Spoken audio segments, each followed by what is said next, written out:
The Prophet Muhammad, peace be upon him, said, "Whoever sends durood upon me once, Allah sends 10 blessings upon him, removes 10 sins from him, and raises him 10 degrees in stature." The beloved Rasul, peace be upon him, has said, "Almighty Allah has revealed to me that you people should adopt humility to the extent that no one should have pride towards the other. The best among you is the one who is the best to his family, and I am the best from you to my family, and deal with them kindly. The best of you is Theon, who learns the Quran and teaches it. The one who hires a worker and agrees with him on a wage, then he should pay him his wage before the sweat dries on his body.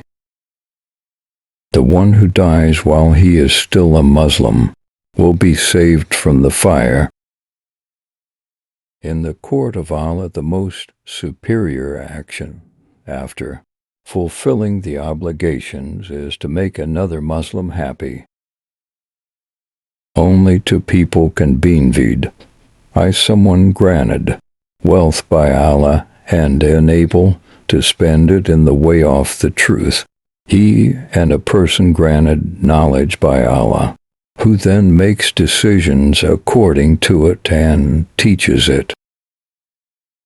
The one who stays in the mosque for the sake of Allah, for the sake of worship, for the sake of remembering Allah, the angels will spread their wings for him, and they will ask forgiveness for him until he leaves.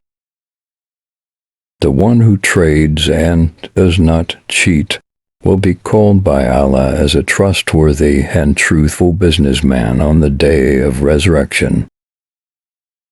The Prophet did not only preach that smiling is a form of charity, but he led by example, constantly smiling and warming the hearts of those around him. "Whosoever saw me in a dream, then he shall soon see me in wakefulness, and the devil cannot take on my appearance." The one who helps a needy person, Allah will help him in a time of difficulty. On Judgment Day, in the sight of Allah Almighty amongst people, the worst-ranking bondman is he who destroys his hereafter for the sake of the world of others. I was sent as a mercy